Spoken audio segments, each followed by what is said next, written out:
Вот так выглядит, ребят, водопад.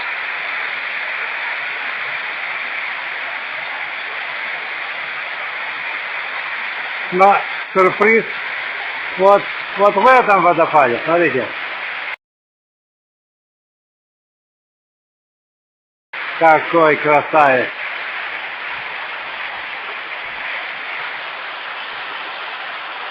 Жалко, что солнце ушло.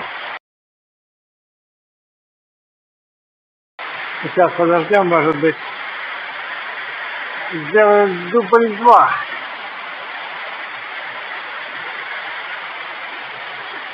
Это у нас снежок падает.